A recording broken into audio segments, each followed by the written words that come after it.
भागवत विद्यापीठ के 10वीं वर्ग के हिंदी क्लास में आप सबका हार्दिक अभिनंदन है। आज हम लोग ऋतुराज द्वारा रचित कन्यादान शीर्षक कविता पर विचार करेंगे।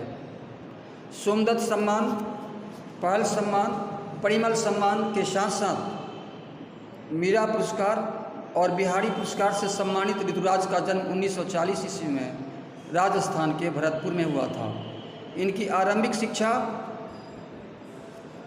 भरतपुर में ही हुई, पर इन्होंने उच्च शिक्षा राजस्थान विश्वविद्यालय जयपुर से हासिल की। इन्होंने अंग्रेजी साहित्य से एमए किया। तदुपरांत ये 40 वर्षों तक अध्यापन कार्य में लगे रहे। सेवानिवृत्ति के उपरांत ये स्वतंत्र रूप से लेखन कार्य में लग गए। हिंदी और अंग्रेजी दोनों भाषाओं पर इनकी समान पकड़ थी। अब तक इनके 8 कविता संग्रह प्रकाशित हो चुके हैं, जिनमें एक मनधर्मा और अन्य, पुल पर पानी, सूरत निरत और लीला मुखारबिंद इनकी प्रमुख रचनाएं हैं। कन्यादान कविता में माँ बेटी को स्त्री के परंपरागत आदर्श रूप से हटकर सीख दे रही है। कवि का मानना है कि समाज व्यवस्था द्वारा स्त्रियों के लिए आचरण संबंधी जो प्रतिमान गढ़ लिए जाते हैं वे आदर्श के मुलम्मे में बंधन होते हैं। कोमलता के गौरव में कमजोरी का उपहास छिपा रहता है। लड़की जैसा न दिखाई देने में इसी आदर्शीकरण का प्रतिकार है।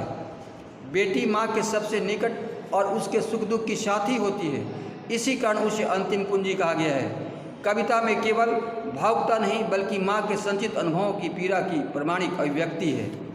इस कविता में कवि ऋतुराज की गहरी संवेदनशीलता अभिव्यक्त हुई है। कविता का प्रथम चरण है कि कितना प्रमाणिक था उसका दुख, लड़की को दान में देते वक्त जैसे वह उसकी अंतिम पूंजी हो। देखिए, कविता के इस आरंभिक चरण में कविवर ऋतुराज ने प्रतीकात्मक शब्दों का प्रयोग किया है। जैसे अंतिम पूंजी, उन्होंने पुत्री को बेटी को माँ की अंतिम पूंजी कहा है। दूसरी बात, कन्यादान के समय माँ के दुख को प्रमाणिक कहा है। प्रमाणिक वह होता है जिसे प्रमाण के द्वारा सहित साबित किया जाता है।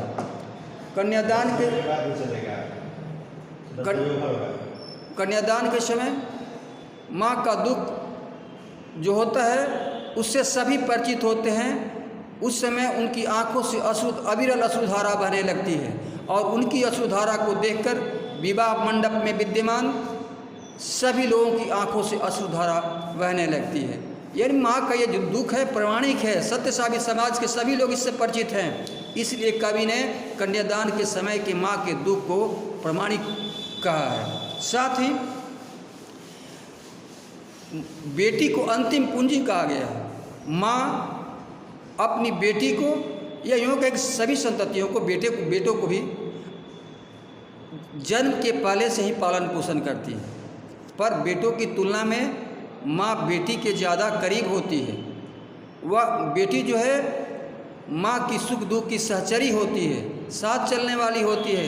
माँ स्त्री संबंधी अपनी परेशानियों को, अपने विचारों को बेटी के साथ लेन देन करती है। दोनों एक दूसरे से आत्मिक रूप से जुड़े हुए होते हैं। माँ बेटी जुड़ी हुई होती हैं। इस प्रकार कविता के इस चरण में कवि ने कहा है कि माँ अपनी पुत्री के विवाह के समय उसके भविष्य के बारे में शिक्षा दे रही है कि उसे केवल आदर्शवादी बहू, पत्नी, माँ और निरीह नारी बनकर नहीं रहना है, बल्कि यथार्थवादी बनकर जीना है। माँ का विदाई के समय का दुख कितना प्रमाणिक था, कन्यादान के समय का दुख माँ का कितना प्रमाणिक था, उसमें कितनी सच्चाई थी, क्योंकि वही तो उसकी अंतिम और संपूर्ण जीवन की पूंजी है। माँ अपने जीवन की संपूर्ण शक्ति अपनी बेटी को गढ़ने में लगा देती है। अतः कन्यादान करते समय उसका दुख काफ़ी गहरा हो जाता है। यानी माँ का ये जो दुख है वह काफ़ी दुखदायी होता है। उसे लगता है कि उसकी अंतिम पूंजी, जैसे जीवन की कमाई बंद हो जाती है और हम उसे खर्च करने लगते हैं। खर्च करते करते जब अंतिम घड़ी आती है तो उस समय अंतिम घड़ी आती है, अंतिम पूंजी, अंतिम रकम खर्च होती है, तो उस समय खर्च करने वाले की जो पीड़ा होती है वह पीड़ा काफ़ी सघन व गहरी होती है। कुछ हद तक की वैसी ही पीड़ा कन्यादान करते समय माँ को होती है। अब दूसरा चरण है कि लड़की अभी सयानी नहीं थी, लड़की अभी सयानी नहीं थी, अभी इतनी भोली सरल थी कि उसे सुख का आभास तो होता था लेकिन दुख बाँचना नहीं आता था। पाठिका थी वह धुंधले प्रकाश की, कुछ तुक और कुछ लयबद्ध पंक्तियों की। देखिए इस पंक्ति में भी कवि ने कदम दर कदम प्रतीकात्मक शब्दों का प्रयोग किया है। जैसे दुख बाँचना ये मुहावरा है, धुंधला प्रकाश ये प्रतीक है, और कुछ तुक और लयबद्ध पंक्तियाँ जो है ये प्रतीकात्मक शब्द है। तो सयाना मतलब बौद्धिकता के धरातल पर, वैचारिकता के धरातल पर बड़ी नहीं हुई है। शादी के समय लड़की शारीरिक रूप से सयानी तो हो जाती है, बड़ी तो हो जाती है, किंतु मानसिक और वैचारिक स्तर पर वह सयानी नहीं होती। वह काफ़ी भोली भाली सरल होती है। वह इतनी भोली और सरल होती है कि उसे अपने दाम्पत्य जीवन के सुखात्मक पक्ष तो नज़र आते हैं, पर दाम्पत्य जीवन का दुखात्मक पक्ष उसे दिख नहीं पड़ता है। उसे दुख बाँचना नहीं आता है, अपने जीवन में आए हुए दुखों को समझना नहीं आता है। कवि ने विवाह किए जाने वाली लड़की की कल्पना धुंधले प्रकाश की पाठिका से की है। कवि ने विवाह की जाने वाली, जिस लड़की का विवाह करना है की जाती है, उस लड़की की तुलना धुंधले प्रकाश की पाठिका से की है। यानी जिस प्रकार धुंधले प्रकाश में स्पष्ट रूप से कुछ दिखाई नहीं पड़ता है, ठीक उसी प्रकार लड़की को अपने जीवन का केवल सुखात्मक पक्ष दृष्टिगोचर होता है, दिख पड़ता है, सुखात्मक पक्ष नहीं दिख पड़ता है, दुखात्मक पक्ष नहीं दिख पड़ता। इसलिए कवि ने उसे धुंधले प्रकाश की पाठिका कहा है। कुछ तुकों और कुछ लयबद्ध पंक्तियों, तुक और लयबद्ध पंक्तियों, ये तुकांत कविता जो होती है, लयबद्ध कविता जो होती है, उसमें गति होती है। उस लयात्मकता के कारण वह सुग्राह्य होती है। तो ये तुक और लयबद्ध पंक्तियाँ जो है जीवन के सुख और मधुर क्षणों के प्रतीक है। तो लड़की को अपने जीवन के मधुर और सुखद क्षण तो दिख पड़ते हैं, दाम्पत्य जीवन के सुखद और मधुर क्षण तो दिख पड़ते हैं, लेकिन दाम्पत्य जीवन में उत्पन्न होने वाली विषम परिस्थितियों का उसे तनिक भी भान नहीं होता। इस प्रकार तनिक भी भान नहीं होता। एक बार फिर सुन लीजिए, कविता के चरण में कविवर ऋतुराज ने कहा है कि शादी के समय लड़की सयानी नहीं होती, अर्थात वह अल्पवयस्क होती है। उस समय वह भोली भाली सरल स्वभाव वाली बालिका होती है, जिसे दुनियादारी की समझ नहीं है। अभी तो उसे केवल सुख का ही अनुभव सहज रूप में हो पाता है। अभी तो उसका सामना दुख से नहीं हुआ है। कवि ने उसे धुंधले प्रकाश की पाठिका कहा है, क्योंकि जिस प्रकार धुंधले प्रकाश में कुछ लिखी हुई बातें आदमी पढ़ पाता है और कुछ पढ़ नहीं पाता, ठीक उसी प्रकार बालिका को दाम्पत्य जीवन का केवल सुख दिखलाई पड़ता है, दुख दिखलाई नहीं पड़ता। वह दाम्पत्य जीवन के कुछ तुक व लयबद्ध शब्दों को, अर्थात गतिमान शब्दों को पढ़ लेती है, पर उसे दाम्पत्य जीवन की कठोर और कटु घड़ियों की सुधि नहीं हो पाती। कटु घड़ियों को वह देख नहीं पाती। कविता का तीसरा चरण है कि माँ ने कहा, पानी में झांककर अपने चेहरे पर मत रिझना। आग रोटियां सेकने के लिए है, जलने के लिए नहीं। वस्त्र और आभूषण शाब्दिक भ्रमों की तरह बंधन है स्त्री जीवन के। माँ ने कहा, लड़की होना पर लड़की जैसी दिखाई मत देना। यहाँ पर कविता के इस चरण में भी कवि ने प्रतीकात्मक शब्दों का प्रयोग किया है। पानी में झांककर अपने चेहरे पर मत रिझना, यानी लोगों के द्वारा अपनी प्रशंसा सुनकर उन पर आसक्त न होना। रोटियां सेकना इसका अर्थ है, इसका संबंध है घरेलू कार्य से। तो इस प्रकार कविता कई शेर में माँ ने अपनी बेटी को सचेत करते हुए कहा है कि अपने रूप सौंदर्य पर कभी घमंड नहीं करना। पानी में झांककर अपने रूप सौंदर्य पर मत रिझना, क्योंकि आवश्यक नहीं है कि वह सत्य हो। सौंदर्य के बल पर जीवन में सब कुछ हासिल नहीं होता। रूप के भुलाव में भ्रमित मत हो जाना। माँ दूसरी सीख देते हुए कहती है कि आग रोटियां सेकने के लिए है, जलने के लिए नहीं। अर्थात आग आत्महत्या करने के लिए नहीं होती। ऐसा करना आग का गलत प्रयोग करना है। इसी प्रकार वस्त्र और आभूषण में, आभूषण के लुभाव में मत आना। इसके लुभाव में आना सबसे बड़ी मूर्खता होगी। वस्त्र और आभूषण का आकर्षण स्त्री के लिए बंधन का कार्य करता है। इसके बंधन में फंसकर तुम अपना अस्तित्व मत खोना। आभूषण सौंदर्य वृद्धि के लिए है, उस पर आसक्त होकर उसे बेरियां बनाने के लिए नहीं।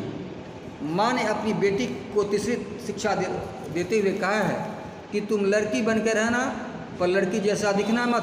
अर्थात तुम में लड़कियों के सभी गुण यथा दया, त्याग, प्रेम इत्यादि होना चाहिए, पर तुम लड़कियों की तरह कायर और कमज़ोर बनकर मत रहना। एक बार फिर सुन लीजिए। पानी में झांकना जो है, पानी में झांक कर अपने चेहरे पर मत रिझना, यानी किसी दूसरे के मुख से, किसी व्यक्ति विशेष के मुख से अपनी प्रशंसा सुनकर उस पर आसक्त मत होना, उस पर रिझना मत। माँ कन्यादान करने के पश्चात अपनी बेटी को ये सीख देती है, पहली सीख देती है कि किसी के मुख से अपनी सुंदरता की चर्चा सुनकर उस पर आसक्त मत होना, क्योंकि यह आसक्ति जो है दुख का कारण है। आसक्ति दुख का कारण है। किसी पर रिझना ये आसक्ति है और आसक्ति दुख का कारण है। इसी तरह आग रोटियां सेकने के लिए है। रोटियां सेकना जो है घरेलू कार्य का प्रतीक है, तथा यह कार्य जो है सकारात्मक है। आग जो है ताप का प्रतीक है। जिस तरह हम अपनी शक्ति का, अपने ताप का प्रयोग सकारात्मक कार्यों में करते हैं और सफलता हासिल करते हैं, प्रशंसा हासिल करते हैं, ठीक उसी तरह से आग का प्रयोग हमें सकारात्मक घरेलू कार्यों में करना है, यानी सकारात्मक कार्यों में करना है, जिससे मेरे साथ साथ परिवार का विकास हो, परिवार का उत्थान हो। ये ताप जो है विध्वंस के लिए नहीं है। आग जो है विध्वंस के लिए नहीं है। आग का प्रयोग रचना के लिए, सकारात्मक सोच के आधार पर होनी चाहिए। सकारात्मक रचना के लिए, सकारात्मक विचार के क्रियान्वयन के लिए आग का प्रयोग होना चाहिए, आग का प्रयोग करना चाहिए। दूसरी सीख देती है माँ अपनी बच्ची को कि वस्त्र और आभूषण ये भ्रम है। ये भ्रम है। ऐसे प्राय समाज में देखा जाता है कि लोग स्त्रियों को अच्छे अच्छे वस्त्रों का, अच्छे अच्छे आभूषणों का लोभ देकर उसे छलते हैं, उसे ठगते हैं। तो माँ अपनी बेटी को सीख देती है कि ये वस्त्र और आभूषण जो हैं बंधन हैं। ये वस्त्र और आभूषण जो हैं बंधन हैं। इसके प्रलोभन में तुम मत पड़ना। वस्त्रों और आभूषणों के प्रति आसक्ति जो है दुख का कारण बन जाएगा। दूसरी बात, वस्त्र और आभूषण ये सौंदर्य वृद्धि के उपकरण हैं, सौंदर्य प्रसाधन के साधन हैं। पर सौंदर्य प्रसाधन के साधन के प्रति इतनी आसक्ति नहीं होनी चाहिए कि वह हमारे गले का हार न बनकर पैरों की बेरियां बन जाए। हमें अपने जीवन पथ पर अग्रसर ही न होने दें। इसी तरह माँ अपनी बच्ची को तीसरी सीख देती हुई कहती है कि लड़की हो पर लड़की जैसी दिखाई मत देना। यानी माँ अपनी बच्ची को लड़की बनाए रखना चाहती है, क्योंकि लड़की जो है दया, त्याग, सहिष्णुता, ममता इत्यादि सद्गुणों की प्रतिमूर्ति होती है, जिसके कारण लड़कियां जो है कालांतर में देवी कहलाने लगती हैं। तो माँ कहती है कि तुम लड़की हो, ठीक है, यानी तुम सहिष्णुता की, तुम दया की, तुम त्याग की, तुम ममता की प्रतिमूर्ति हो, पर तुम लड़की जैसा मत दिखना। लड़की का प्रयोग लोग कमज़ोर के अर्थ में, कायर के अर्थ में करते हैं, पर तुम कमज़ोर मत दिखाई देना, कमज़ोर मत बनना, क्योंकि कमज़ोर प्रतीत होने पर जब समाज के लोग जान जाते हैं, परिवार के लोग जान जाते हैं कि ये व्यक्ति विशेष जो है कमज़ोर है, कायर है, तो उसे और दबाना, उसे और सताना शुरू कर देते हैं। इसलिए माँ अपनी बच्ची को अंतिम सीख देती है कि चाहे जो कुछ भी हो, जीवन में सुख दुख आते रहते हैं, सब मिश्र परिस्थितियाँ उत्पन्न होती रहती है, पर तुम लड़की हो, जो सहने योग्य हो उसे सहना, जो प्रतिकार करने योग्य हो उसे प्रतिकार करना, पर कभी कमज़ोर दिखाई मत पड़ना, कभी कमज़ोर अपने आप को साबित मत करना। धन्यवाद। आज की क्लास में बस इतना ही, पाठ संपन्न हुआ।